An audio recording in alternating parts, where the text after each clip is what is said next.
Despite all the lunacy of the last century, all the absurdity of war and genocide, we believe that human beings are rational and are made to seek the truth. We hope that this opening night, along with the history lecture, will bring further awareness of Srebrenica and the plight of all the victims of genocide. It must not be forgotten that the survivors of this horrible event are amongst us in the Australian society as well as within the audience. We would like to remind you that Visitor's Book is available for your signatures and comments. Today, the students of Bosnian Ethnic School will be presenting their knowledge that they have gained about Srebrenica in the past term. We have the Bosnian ambassador with us tonight, who will also be presenting a short speech. The Gazi Husrev Choir will be performing in remembrance of the 8,000 innocent souls who perished between the 11th of July and the 16th of July. Before we commence with this history lesson on Srebrenica, we would like to call upon Efendija Salih Mujalla to say a prayer for all the victims of genocide. 16 godina nakon zločina u Srebrenici. Mi se sjećamo svake godine tog zločina. Molimo dragog Allaha da se nikada i nikome ne ponovi. To nas uči naša vjera. Hvala vama koji ste ovdje došli da obilježimo ovaj nemili događaj. Posebno trebamo ovom događaju učiti našu djecu, naše mlađe. Ne učiti da se remarširaju i svete, već i učiti kako još na toj kugli zemaljskoj ima ljudi koji su skloni zločinima. Ubijati samo zato što neko nije iste vjere kao oni ili iste rase i klase. Islam to zabranjuje. Now we would like to call our special guest from Canberra, Bosnian and Herzegovinian Ambassador to Australia, His Excellency Dr. Damir Arnaut, to open this exhibition. Families of the victims of the Srebrenica genocide, Member of Parliament, Federal Parliament, members of the New South Wales Parliament, Efendija Mujalla, dear guests, friends, thank you very much for coming here tonight and giving importance to this commemoration by your presence. I just came from Canberra, where we held a commemoration for the victims of the Srebrenica genocide at the embassy today. Very happy to say that more than 250 people came to this commemoration, including a number of ambassadors, which give me the impression that Srebrenica genocide is something that is widely, if not universally, understood as the greatest crime on European soil after World War II. 614 people will be buried at Srebrenica tomorrow. This will bring the total of those buried in the Potocari Memorial Complex to 5,138. More than 3,000 are still scattered in mass graves that are being unearthed as we speak, 16 years later. All 614 names will be read at Srebrenica tomorrow, as is the tradition. What I did at the embassy today is I read 69 names, which is more than 10% of those who will be buried tomorrow. And the reason why I did that is because all 69 were younger than 18 when they were murdered. One story will be particularly painful tomorrow is of Hasib and Nesib Muhic, 15 and 11 years old respectively. Their mother, Hamida Muhic, will bury them tomorrow, and she will also at the same time bury their father and her husband, Hasan Muhic. They all murdered 16 years ago in Srebrenica. I have had a sad opportunity to converse with a number relatives of the victims of the Srebrenica genocide. And what's always astounded me is that not one, without an exception, has ever spoken of revenge. They only spoke of truth and justice, and a minimum of justice. And the term minimum is particularly appropriate. Karadzic and Mladic will certainly die in The Hague, hopefully after their final verdicts. So will about 20 others who were tried either before that tribunal, who will be tried before the court of Bosnia and Herzegovina. But it took many more to murder 8,000 people in the span of a few days. Just like it took many, many more than those who were tried at Nuremberg and subsequent tribunals to murder 6 million Jews during World War II.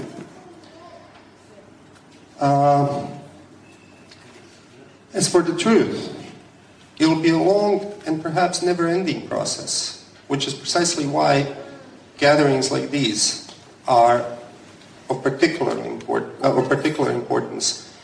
And I congratulate and I commend the Bosnian Ethnic School for organizing such a successful exhibit and commemoration of the Srebrenica genocide, precisely for that reason.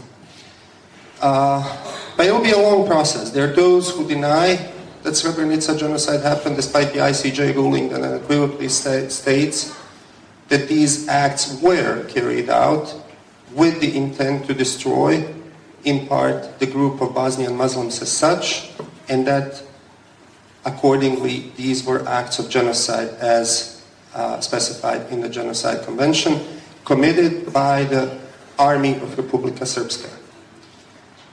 There are those who minimize the numbers, despite the 614 that will be read tomorrow, despite the 754 that were read last year, and so on and so on. And there are those, even today, who celebrate the fact that genocide happened.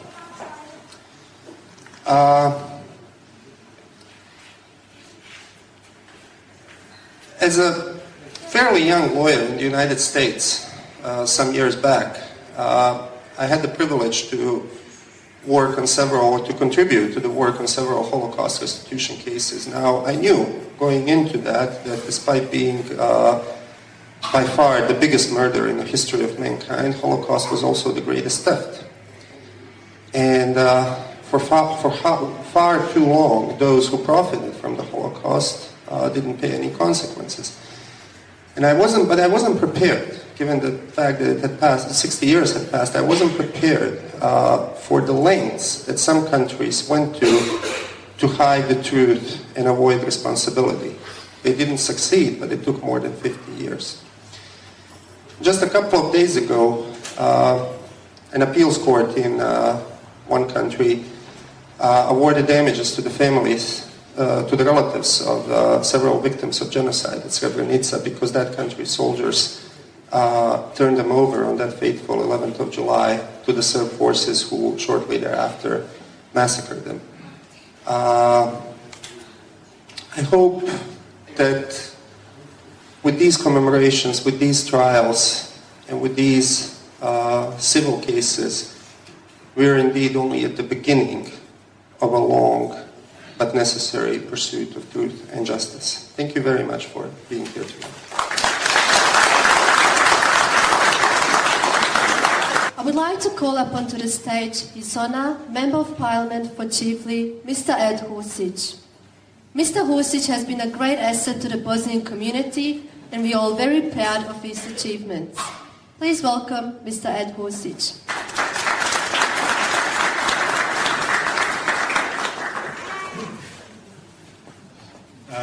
Dr. Arnaud, to also Jeff Lee, Dr. Jeff Lee, the state member for Parramatta, to another colleague and good friend, Walter Secord, a member of the Upper House of New South Wales, offending. To you all, one and all, thank you for inviting me here tonight, and it is an honour to represent the Prime Minister on this very important occasion. As every year, this time every year is important. And is important on a number of levels. I think if in this country we are to look at model citizens, the people from Bosnia who have come here are model citizens. And the reason they're model citizens is because in their hearts they know the importance of having a multi-ethnic state where people, regardless of their background, get on with each other. Not just for the sake of getting on, but realise how important it is that people are open and understanding of those people from other backgrounds, from other religions, who have different points of view. That wasn't just the case in the 1980s and before that decade of the 90s, where the rest of the world saw with horror what happened when people failed to understand each other and begin to carry hate in their heart. It has, through the process of blood and tears, been something that has been realised today in Bosnia. That we cannot hold on in those corners of our heart that hate and believe that we can live a peaceful life. The other month I spoke in Parliament about what happened in Srebrenica, and there are some things I could say and there are things I couldn't. And I remember, and I still remember now, the story of men who saw boys holding onto the hands of their fathers as their futures were taken from them. And I never had family from Srebrenica or from that part of Bosnia. But I still feel in my heart today what they lost. And my heart still aches for them. And it still aches for the people who went to work on September 11th and never came back. And it aches for the people, the Tamils, that I saw in Four Corners the other day, whose lives were treated so needlessly. And for us, it's important that we learn the lessons from Srebrenica and all those things we see. Importantly, for two reasons. One is because, regardless of our differences, even in politics, Srebrenica represented something fundamentally which showed to us what happens when people cross the line of humanity. When they treat life so cheaply, and in such a calculated way did what they did on that day. And that is why in the federal parliament, regardless of where people come from and regardless of what political party they're from and regardless of people's views, there should be nothing that allows us in our hearts or in our heads to cross that line. Srebrenica is a reminder to us all of the sanctity of life and the importance of that line between us all. And the other thing that it reminds me of is this. Anger about what happened in all that time ago is natural. But holding hate in your heart is not. Because you can't reach out to other people when those thorns sit in your palm.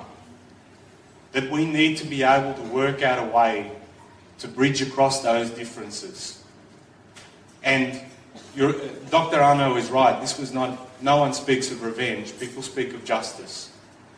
Because at that period of time, one of the things that hurt the most for people here and for over in Europe and in those parts of the world that were shocked was not just the brutality, but the fact that it took so long to react and to help others that were in that position. And now that piece of justice, the process of justice is so important that we ensure that those people who weren't listened to back then, when their cries for help were there and they needed to be heeded, that there is at least some form of justice today. I wanted to finish with the words of the Prime Minister. She's written to all of you here today, and I want to pass on my words from her to you. The massacre in Srebrenica was a profoundly shocking event in human history that must never be forgotten or its lessons overlooked. In this exhibition, the creative and performing arts provide a poignant opportunity to honour the victims of Srebrenica and to offer solace to those who fled the violence of those terrible days. In remembering the victims of this tragedy, we rededicate ourselves to ensuring that such horror is never repeated by advocating and demonstrating the values of respect, tolerance and inclusiveness. I therefore commend the Bosnian Ethnic School for its commitment to the principles of multiculturalism that unite and enrich our nation, and for your work in ensuring that Bosnian culture is preserved for future generations. And on behalf of those of the Australian people, I offer my sincere condolences to those who lost loved ones at Srebrenica and in the wider events that so tragically tore apart the Balkans. Such evil must never happen again, and we must never forget. The Honourable Julia Gillard, the Prime Minister of Australia. Nikad ne smemo zaboraviti. Sve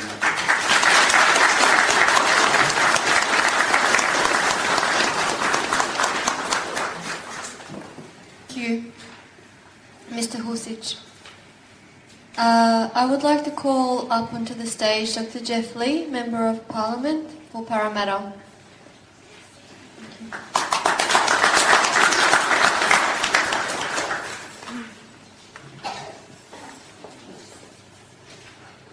Ambassador, fellow members of Parliament, VIPs and everyone. Well, it is a big shock to actually get called up to stage to actually say anything, to be honest with you. But I guess one of the most important things as a state member and as all of you that live in New South Wales, I guess, is the ability of New South Wales and the state government to want to be an inclusive society. I know many of you here tonight have come from different countries, have come from Serbia and Bosnia, and that what I want to say is, just like my relatives, my ancestors 100 years ago, my Chinese ancestors have come to Australia in search of a better life. One of the wonderful things that I think about life here in Australia, and really life here in New South Wales, and perhaps even here in Parramatta, is that we're such a multicultural society. I think the number one thing is we're all Australians here. And number two is that we can celebrate our rich cultural diversity. So what I want to say is the Barry O'Farrell government is certainly looking forward to how we can work with all different cultures and celebrate that and celebrate people's cultures. And I think it starts right here in Parramatta and right here for the future. So thank you. As a famous filmmaker once said, a different language is a different vision of life. Our aim is to teach the young students of Bosnian Ethnic School this different vision of life, the one which is based on their heritage, their mother tongue, and their personal history. Without Bosnian language, our students would never be able to understand their history. Our junior students, with their teachers Slađa Macijek and Abid Mujala, will now recite a poem titled Homeland in Bosnian. Please welcome them onto the stage.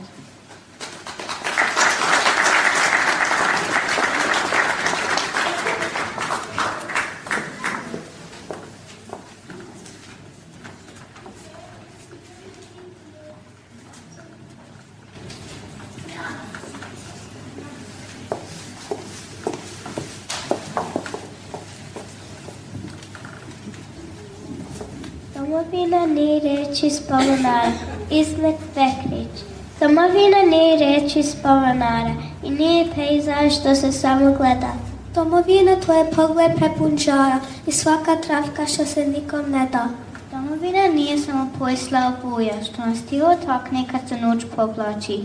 Domovina to je bura i oluja u kojoj glas lije i bivamo jači.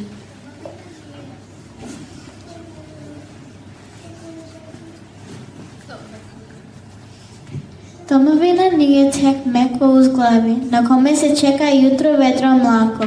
Domovina to je kad je nebo plavi, zato što to želiš i kad nije tako. Domovina nije reč iz Pavonara, koju mogu zbrizati kiše i vrijeme. Domovina to se srcem izgovara i onda kad usne nam zanjeme.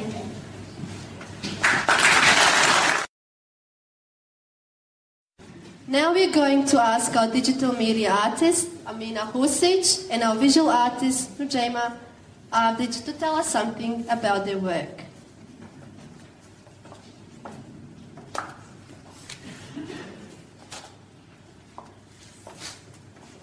Hi everyone, thank you for coming tonight, and I'd especially like to thank my Aussie friends for coming here and sharing this with me. I think that, you know, with the end of war, that's when the real questions begin, such as, you know, what's going to happen to my life, where am I going to live? am I going to be separated from my family? Will I find happiness again? Which is all just part of the meaning-making process in life. So tonight I have installed a work called, gosh, I forgot the name of my own work. Thank you. Yeah, which translates into Life is Beautiful, and it pays homage to a Italian film which explores the Holocaust and human relationships within that environment. It's a very inspiring movie with a positive message. My work is about the shifting history of Bosnian Muslims. So what I wanted to create in my work was sort of this sense of urgency and mass movement, which has all brought us to Australia today. And, you know, once you arrive and once you settle, you know, what then? How do you transform your grief into, you know, into joy? How do you make meaning of it all? And I wanted to send a positive message, which is, you know, life is beautiful, but, you know, it takes a little bit of thinking to arrive at that. And I'd like to thank Elma and Amina for inviting me to partake in this really special event, because my family is from Bratunac, and I have personally lost a couple of uncles in Srebrenica, and my grandfather at the beginning of the war, whose body still hasn't been found. So, you know, thank you very much.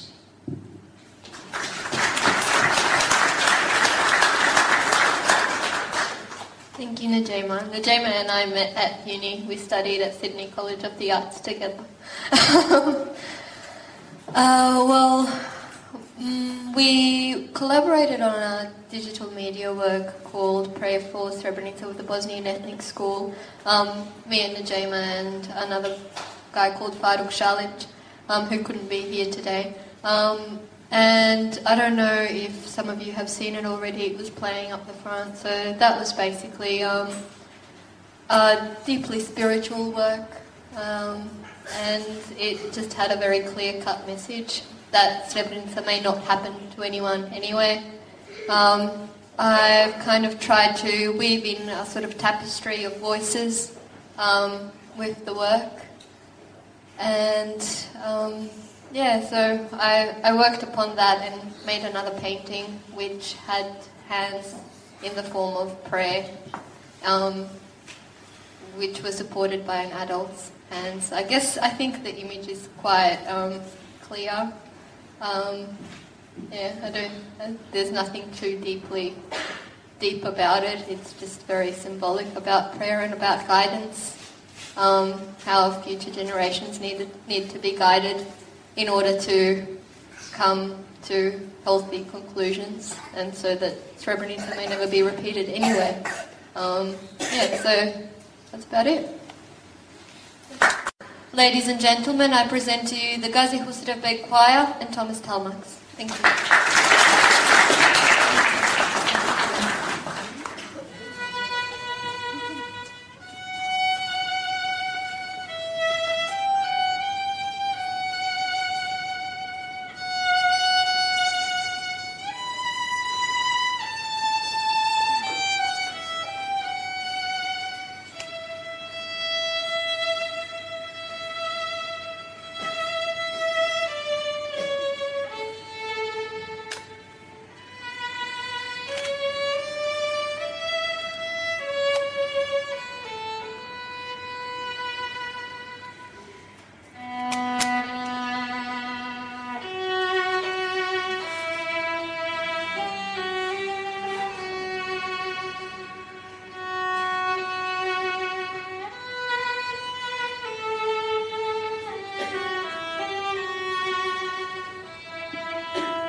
Dr. My name is Taylor Wilson, and currently I work as a curator for the Australian Muslim Women's Art Project at Kusula Powerhouse Art Center. It was really an honor to be part of the opening night and the closing night as well, and to see the exhibition and be part of this experience, which is very important for the Bosnian community. To talk in general about the exhibition, I think it's really important for the Bosnian community to remember their own history and to give this message to their children. And it's important because it's part of the stories of their parents and their grandparents. And on the other side, it's really important for them to share these stories with other people and with the wider community. And it's important it's one of the responsibilities of art, of good art, is to tell personal stories. And I think this is what is different between this and just watching a documentary about the massacre that happened in Srebrenica. Because it's not about the facts, it's not only about the facts. It's important to know the facts, it's important to know who did that and whether or not they're going to get punished or not. But at the same time, to be connected with the people who suffered from that, to know their own personal stories, to give faces to the names and numbers that we see on TV is very important. Because once the art communicates with other people on this personal level, then it can make a difference in ourselves and for us as an individual and then for us as a community, whether it's the Bosnian community or the larger community. For me to see many of the works, it really touched me. Like, for example, the paintings of Mr. Assad is really important because it talks about a very simple idea of the black holes. But then this simple idea is conveyed in a very provoking manner because you can see this holes. And then when he talked about it, and he said that if you look at Bosnia, it's a beautiful country, but then under the ground there are people who died and they were buried in an unforgivable way and in an injustice way as well. And then as well, Amina's piece with the prayer, it's just hearing these words and spoken by different people from different generations. And they're just sending a very simple message of, we don't want to forget that this thing happened, but what's more important is that we don't want it to happen again to any other human being. And for me, this is what makes it a good art. As well as El-Meddin's portraits, his paintings of these faces probably are people who he's seen or he had dealt with, and one of them is actually for his mother. So it is again, these people exist, and these stories are not things that are far away. These people are amongst us. And as well, Moshka's story, when we read her story about how her father has passed away during the genocide, again, it's giving this personal touch to all the pieces. So for me, I'm really honored to have seen this work, and I think that such exhibitions with these messages should be happening more frequent. And I hope not for sad reasons like the genocide, but I think that it is part of our responsibility as a community to share our stories and to tell the people our heritage and things one thing or another about our past. So thank you all. Quality alignment.